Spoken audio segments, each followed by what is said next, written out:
His regular venue is the Addis Ababa Hilton. Here he sings with one of the most versatile bands in the country, Roha.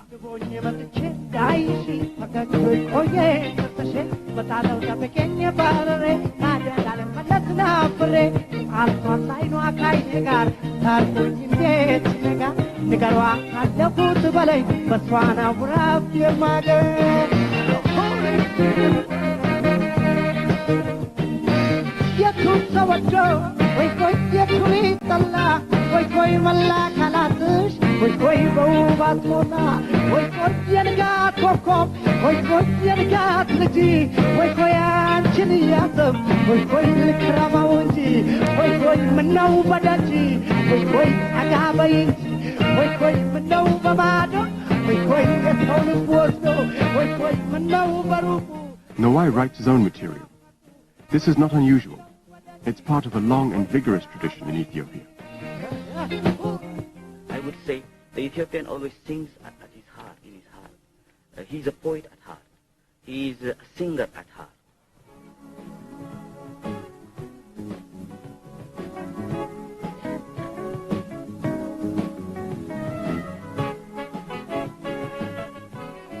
As elsewhere, most pop songs are about love.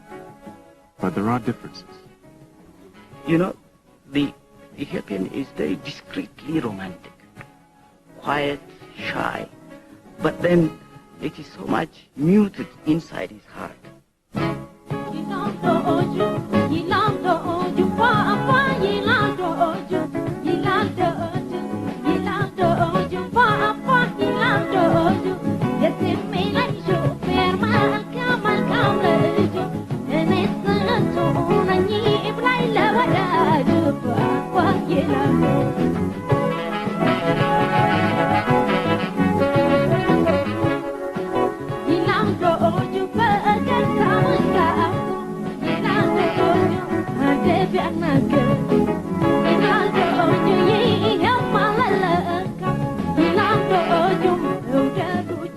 Netsanet Melesa, one of the kindest, best-loved artists in the business, sings with the Walias band. She started as a choir girl in the Ethiopian Orthodox Church.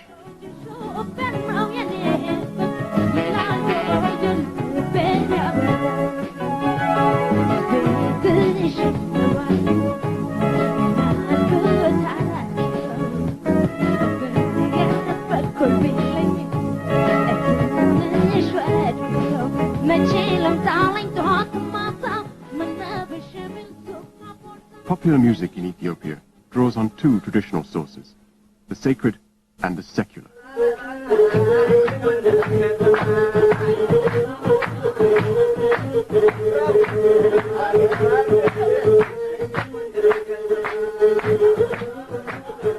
The secular influence is that of the Asmadis, or troubadours. They performed in the courts of nobles and in the drinking houses of the common people.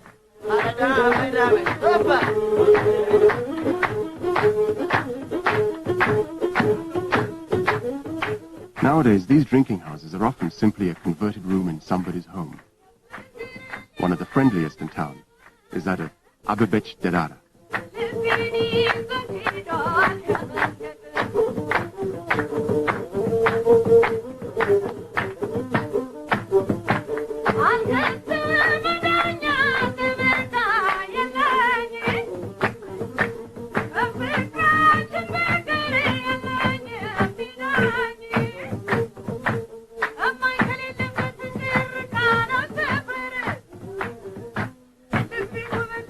Abebech usually sings her own songs, improvising to suit her audience. She explains why the club owner, Yeubda Haile Mariam Gesese.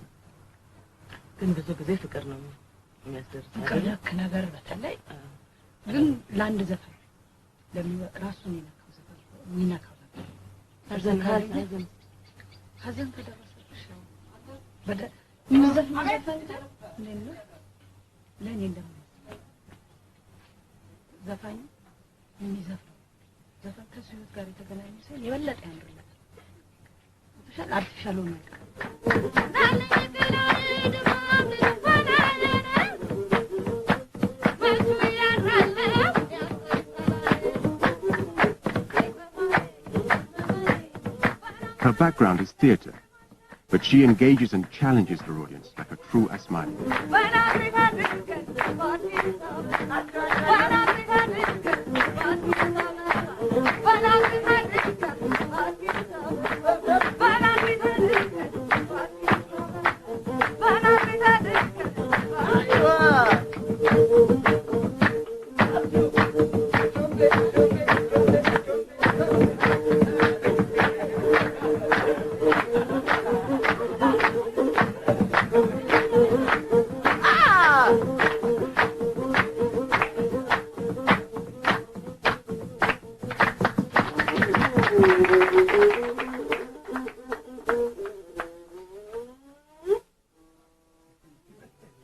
Most Asmaris were men without formal schooling, yet emperors and nobles feared their devastating barbs. Of the few who remain, one of the best is Bahiru.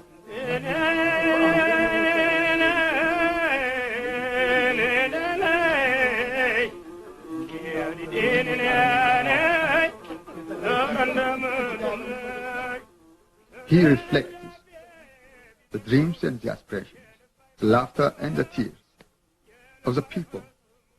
He cannot be otherwise. He takes it from the people and he reinterprets with his talent what the people already know about themselves.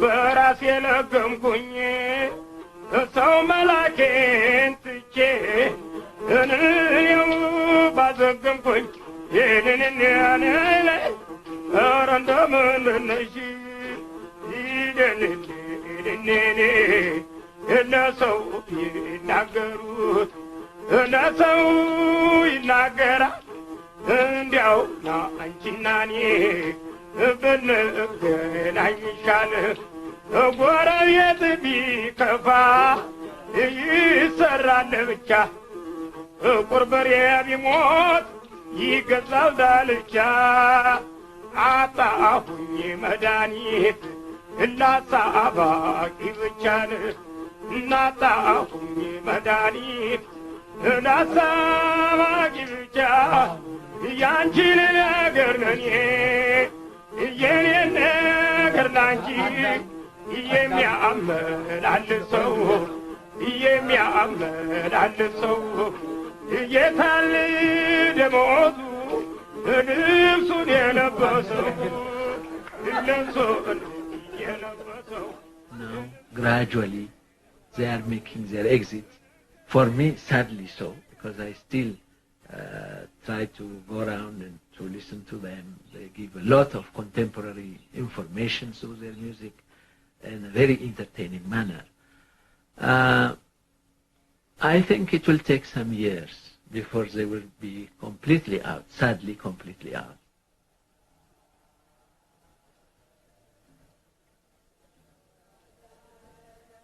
The other influence on Ethiopian popular music is that of the church. The Ethiopian Orthodox Church is traditionalist, hierarchical, and strong on ritual. Its influence has been enduring and profound. It is in many ways unique.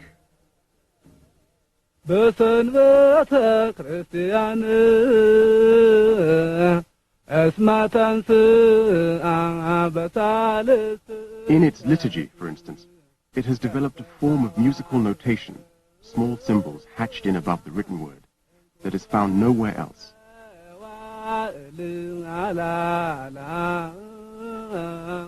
This is attributed to a holy monk called St. Yared, considered the father of Ethiopian church music. አስቀድሞ ነብዩ ዳዊት በመዝሙር 150 እግዚአብሔርን በከበሮ በጸናጽል በእንዚራ አመስግኑት እስትንፋስ ያለው ሁሉ እግዚአብሔርን ያመስግን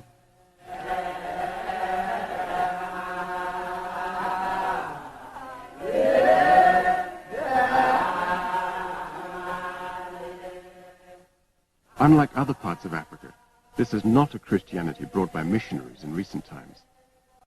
Its church was established in the 4th century. some time before Christianity came to Britain.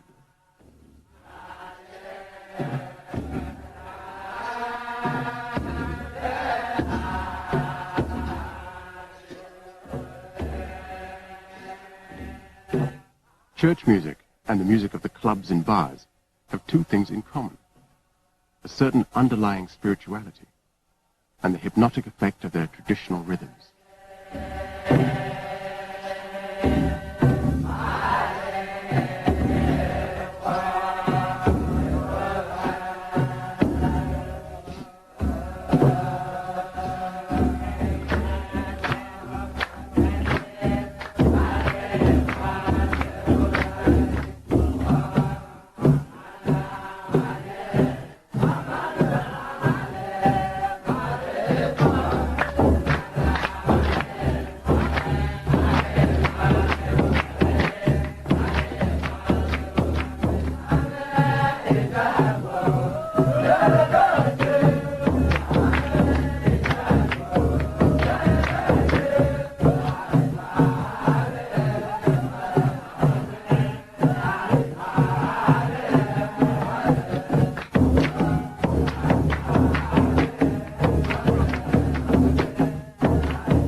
This is a ritual and a culture that draws directly on ancient Judaic custom.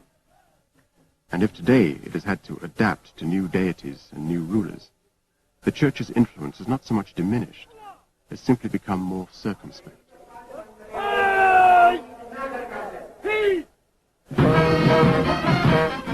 Today's head of state is President Mengistu Haile Mariam.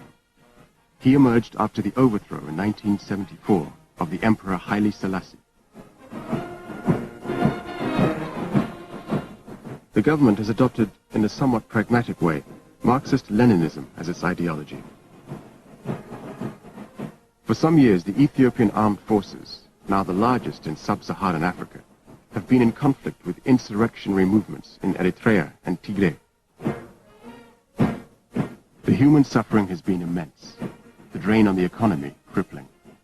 According to the government's own statistics, half the nation's income goes on defense.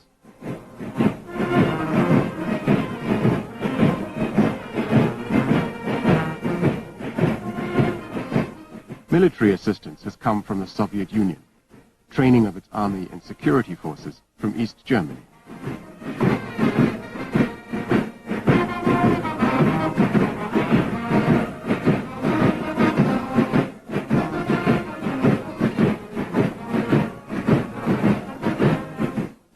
North Korea has given the capital city, Addis Ababa, the benefit of its public architecture.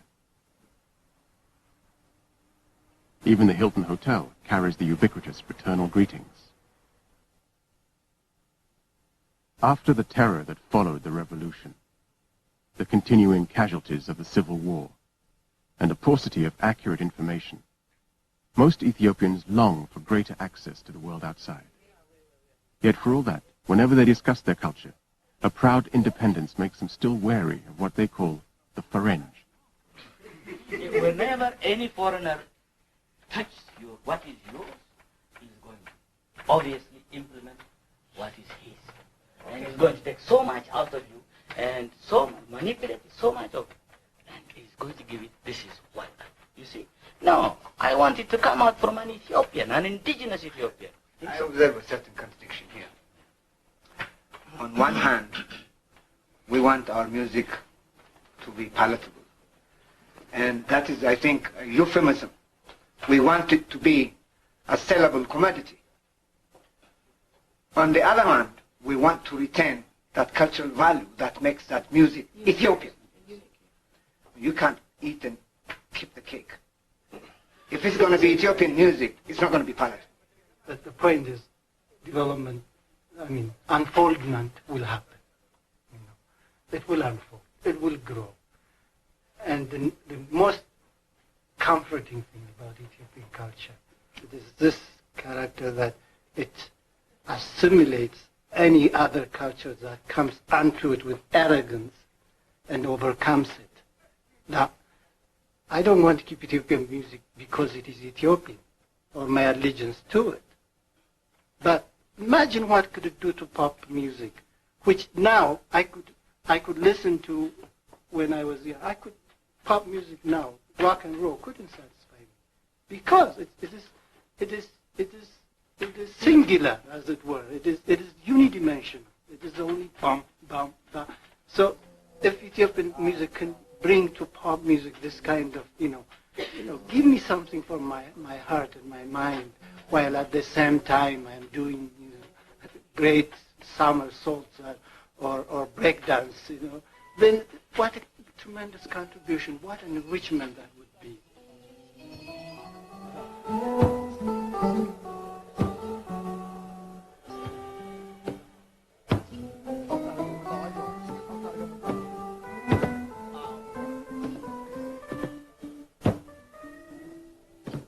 Composer Mulatu Astatke calls his style of music Ethio jazz. That's music which is a fusion of themes of Ethiopian music, but fused with 12-tone music. They have done quite a lot of experimental on harmonic structures and voicings, and using different rhythm elements from different parts of Ethiopia. This composition, using church music as its inspiration, is called Lent Time.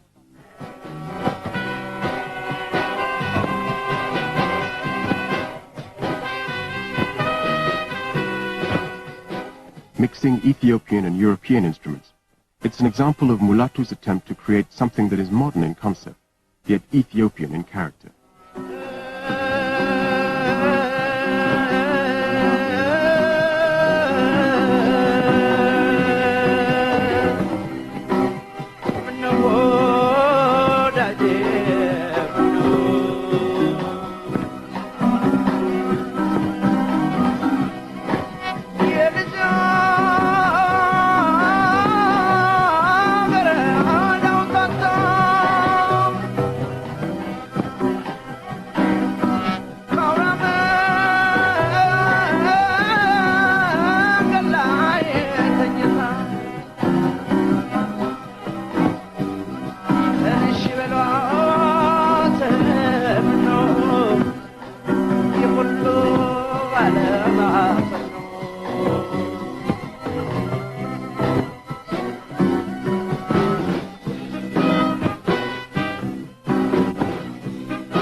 Of the dozen or so traditional instruments, there are 4 in common use in popular music: the washint, the kabero, the krar, and the masinko.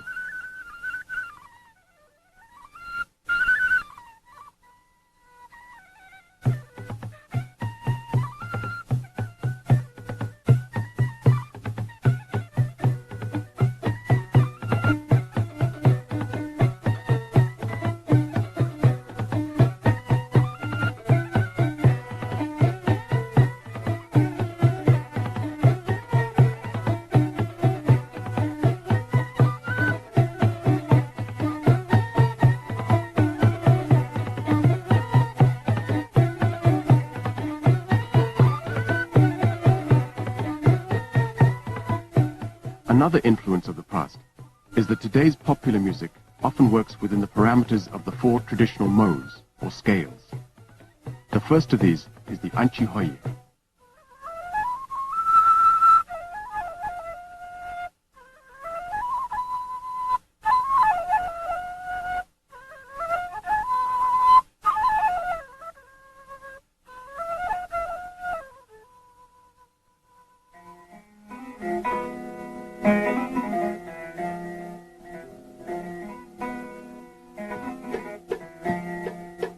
Unlike the other 3, Anchi-Hoye is only used to express melancholic kind of mood.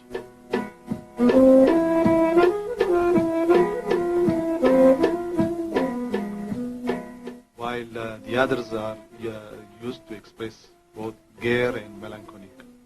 For example, like the bed.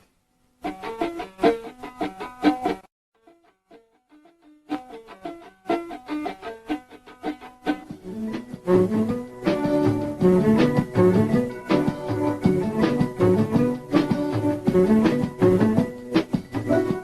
you can hear, Bati is being played now in a much more livelier mood. This is because we are using the Chikchika beat. The Chikchika beat is unique to Ethiopia, as reggae was once to Jamaica.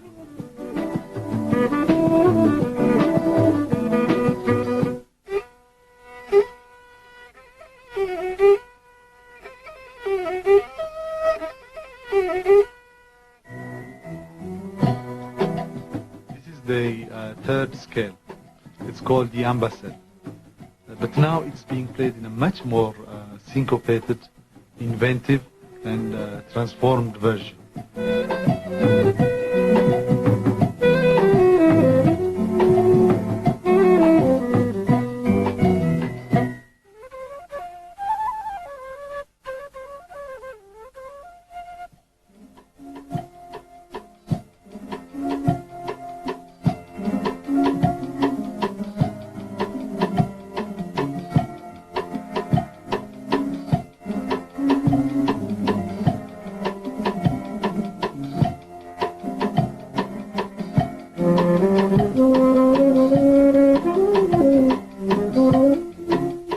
The last scale or mode used in Ethiopian music is Tizita.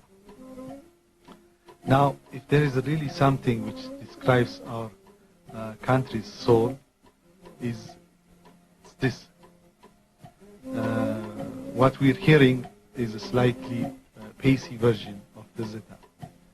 Now, Tizita has been played by a lot of Ethiopian famous singers, and it has got a lot of different versions.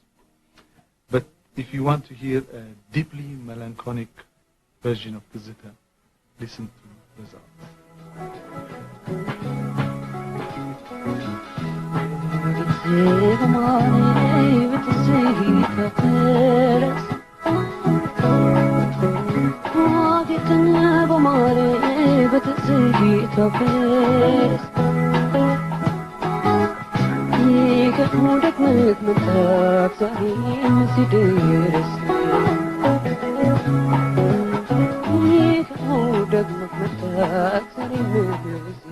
Tizita is a recollection of the past. It is nostalgia of the past. It is nostalgia of the experiences of the past. You see the past as part of an inspiration for the future. It is a love song that a person, a man and a woman falls in love, they sing Tizita. Or a person, for example, myself, I sing Tizita. Sometimes it is symbolic, it is allegorical, as the song itself is. Now, the girl is a very beautiful one, and in the typical classical style, she is looking very sad, very disdainful, because if a girl was smiling and laughing all the time, she was not really considered completely beautiful. In order to have the acceptance as the most beautiful woman, she had to have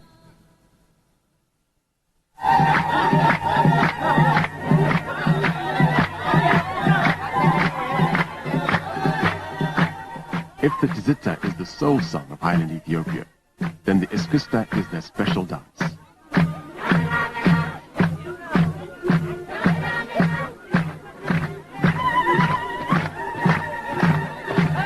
Ethiopians say that it is only in the countryside, at traditional weddings for instance, that you see the real Iskista. the movements are more created above the waist, unlike most African dances. But it is again like the song, like the music, very sophisticated, underplayed, even if it looks as if very provocative and very sexy. It is subdued and very refined in its approach.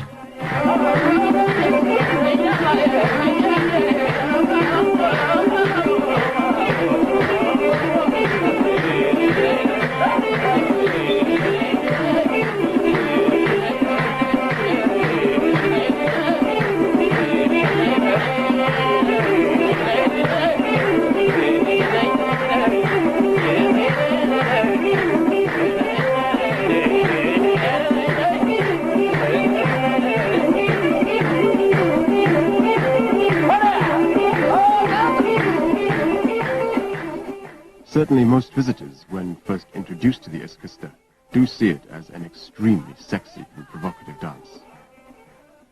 What was it that your Shakespeare said? Only thinking makes it so. You can feel sexy, you can feel any other feelings you like, but nevertheless, this has come from this Tsar, the full letting yourself go. It's a bit of a pagan expression. Desta Gebre has long been recognized as one of its greatest exponents. For me, she was the most outstanding Eskista dancer because she does it from the heart, from deep down with a tremendous amount of feeling. So it's when she dances it sometimes, you are confused between the fetish, the religious, and the sensuous.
In the past, performers had little status in Ethiopia.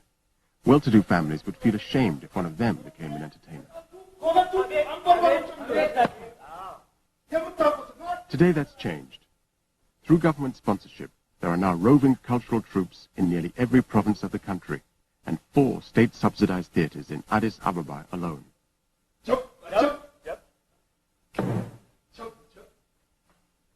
At the City Hall Theatre, Abata Mercuria directs his own musical about the streetwise people of the city.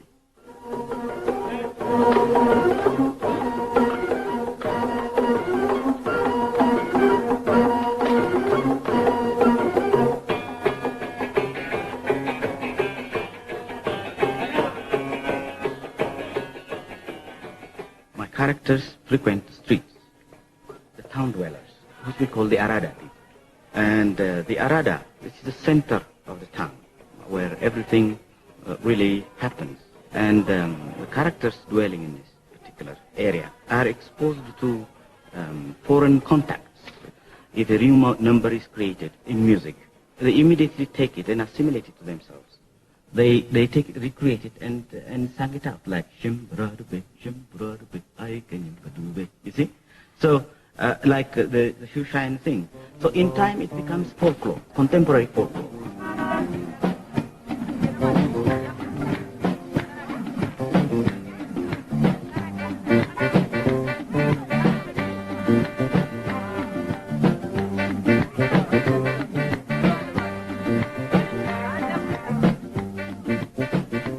Mahmoud Ahmed is one of the few singers in Ethiopia to have achieved international recognition.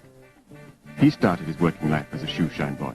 Ya salami lalo ya ho way lalo ya salami lalo ya ho way lalo ya yeshrubi kanje ya ho way lalo ya titishi besera ya ho way lalo ya adijal gafar.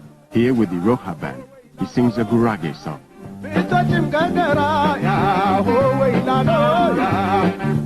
The Gurage people of Ethiopia are famous for their entrepreneurial skills, whether it's hustling a living as shoeshine boys or running highly successful businesses.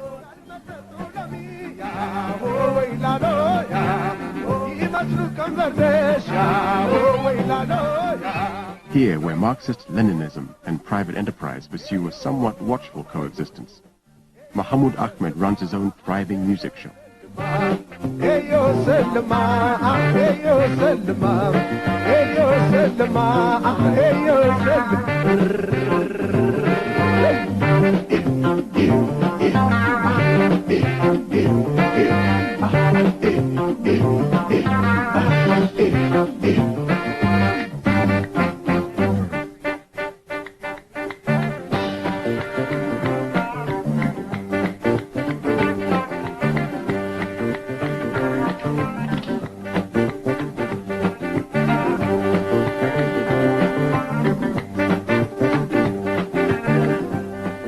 Today, the Gurages dominate the Mercato, one of the largest markets in Africa.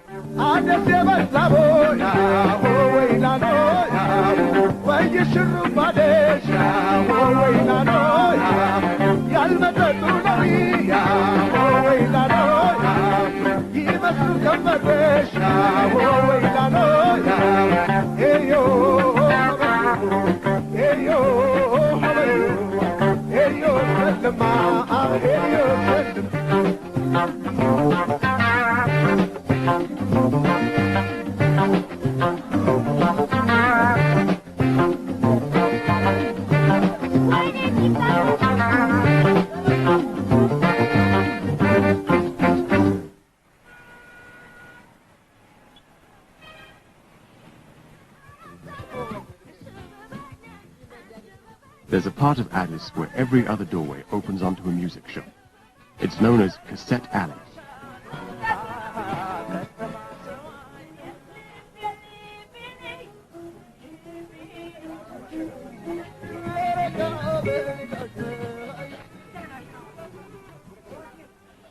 The commercial side of music making in Ethiopia is based exclusively on cassettes. There are no records, certainly no digital recordings. Cassettes are not cheap. They retail at 13 birr each, the equivalent of the official rate of about £4. A lot of money for the average Ethiopian. Yet sales have mushroomed in the past 15 years, both in spite of their cost and their quality.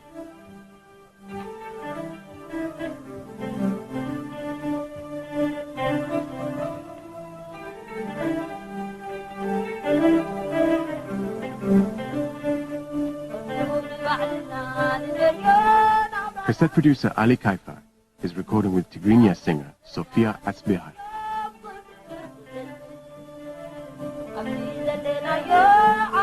The band work without sound separation in one room, Sofia in a converted kitchen next door.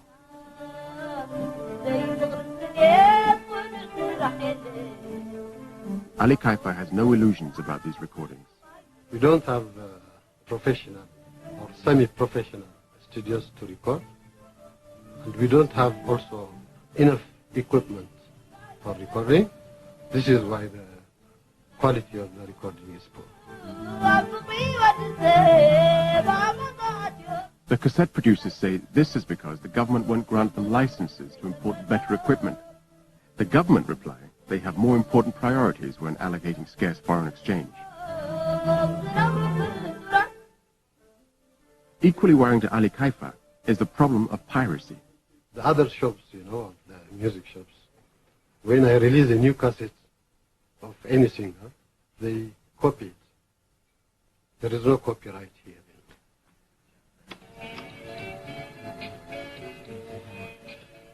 To deal with problems like this, the government has set up the Ethiopian Music Association. Its job is to control all professional music making.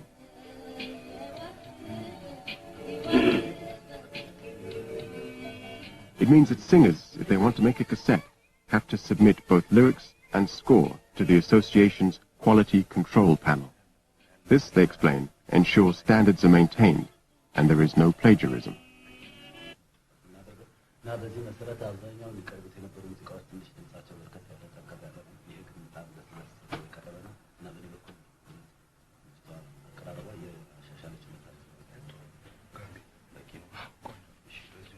The association has little liking for the private cassette producers. They describe them pejoratively as business musicians. They say they often cheat the recording artists. The musicians are, in fact, reasonably happy with the cassette producers. They wonder why the association itself doesn't lead the way with its own state-financed recording facility, instead of just criticizing the private sector. Before you replace something, you must prepare the ground with what you are going to replace it. The Ethiopian musician unquestionably needs a patron. He has got to be patronized. He has got to make his living. He has to have something in order to go on in life.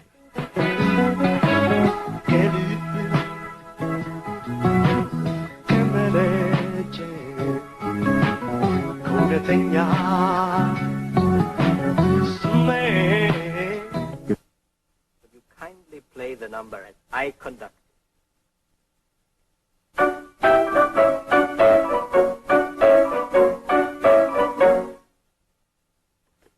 Now, what was the matter with that? It was Salerno, not Tchaikovsky. I'm sorry. I just don't feel it your way. Perhaps you'd better get someone else. Very well. Angelo, will you take Mr. Salerno's place so we can go on with the rehearsal? All right, gentlemen. B1, 4 bars.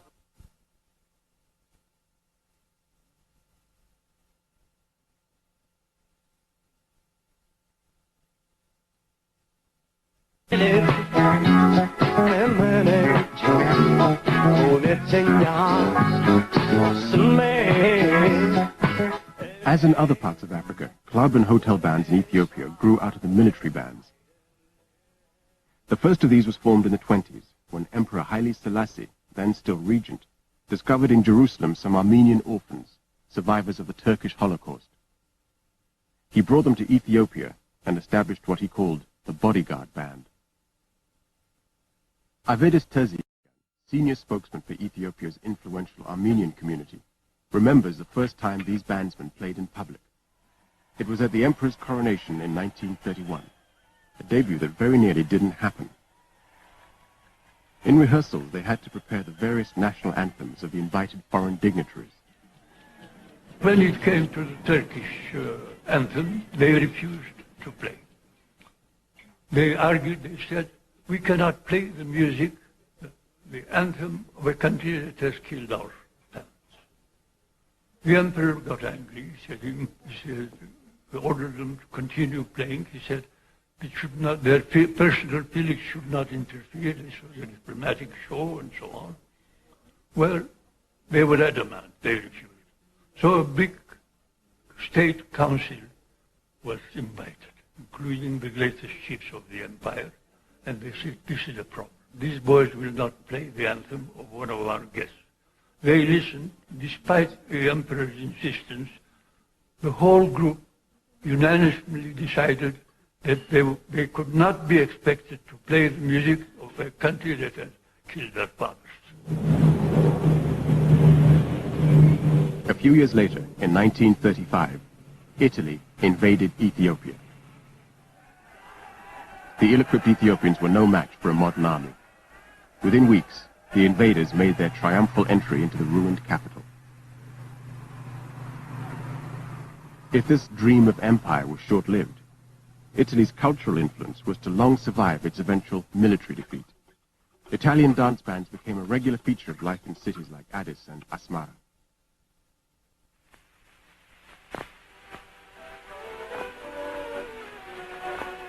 What's more, many Italians had grown to love the country. When offered repatriation to Italy at the end of the war, they chose to stay. Poi chi c'era ancora? Sono morti tutti. Più della metà. Amongst them Giulio Tartaglia and Lucenti Vincenzo.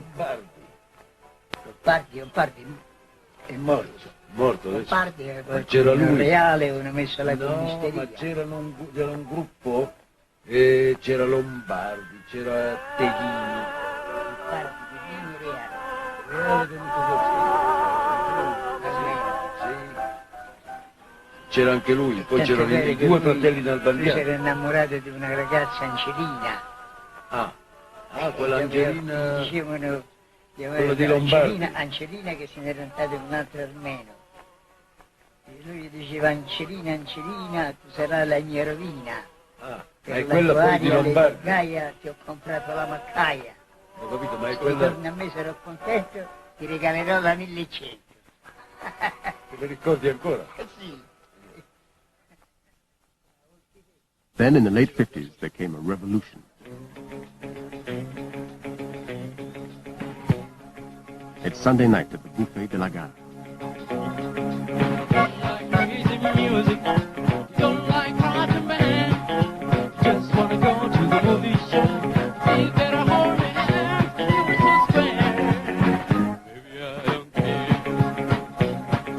It's a sort of small international cafe with all the trimmings that you find in such similar places, be it in Hong Kong, Paris, or New York.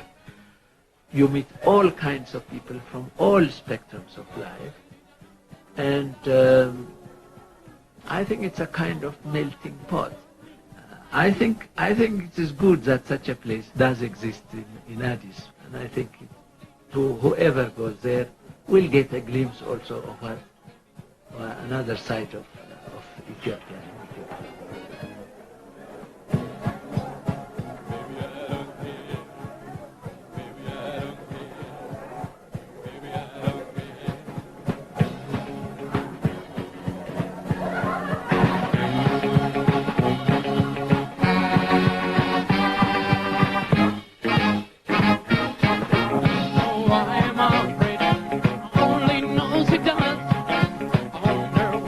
Veteran singer Alamayo Eshete was famous in the 60s for his take-ups of Presley and others.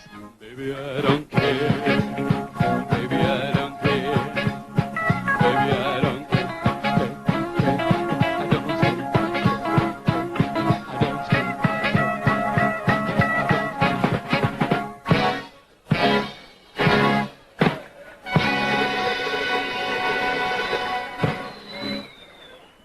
One thing which is very interesting about that place is that the music tries to be international, but at the same time, this Ethiopian element creeps into it, which I think is healthy.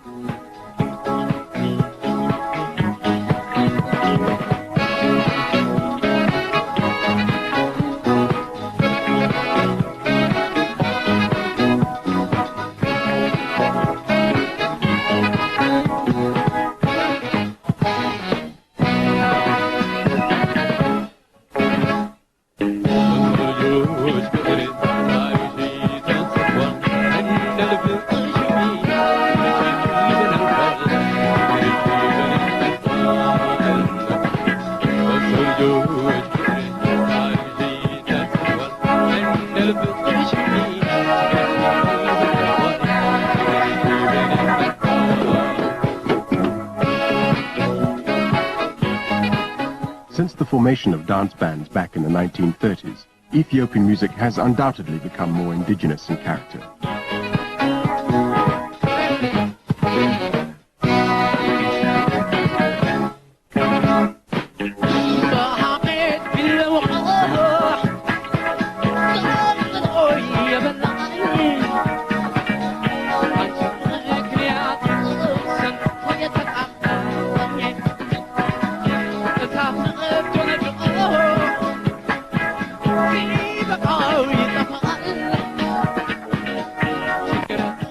There have been outside influences, of course, as well as internal pressures. As in all other aspects of cultural life, the government believes popular music must play its political role in the country's development.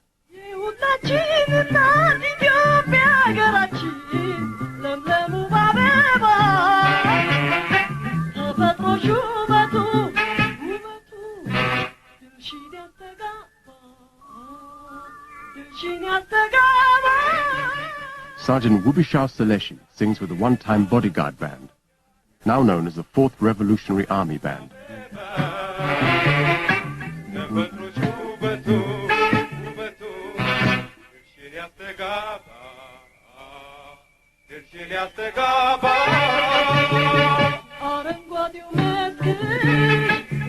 ሸንተረሩ ወንዝና ጅረትሽ ተፈጥሮሽ አየሩ የአእዋፍ ዝማሬ የገጽሽ ላይ ውበት የድል መዓዛሽ Lyrics cannot be, for love, such as woman, man and woman. It's not only this. So they have to compose a lyric for, as I said, heroes of the country, for the country, for the mountain, for the river, and everything on this. Because music has to express everything what we see.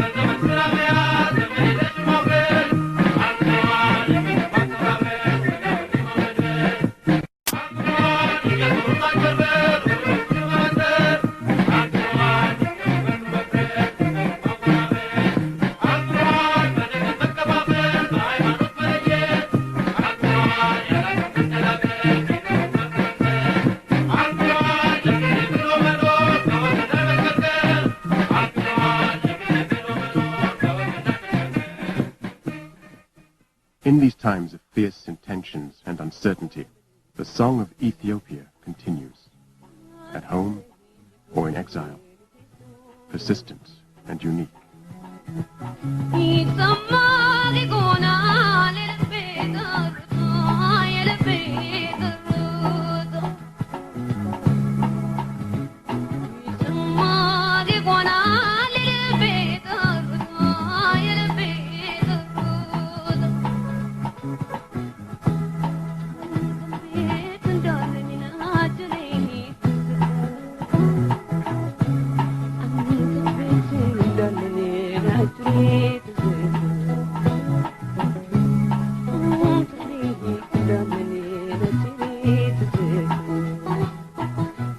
The healthiest sign of all, for me, is that the Ethiopian musicians, they are all trying to do that music that has influenced them, but with a tinge of Ethiopianness in them. In other words, they are trying to interpret it, as it were, in their Ethiopian fashion, their Ethiopian way.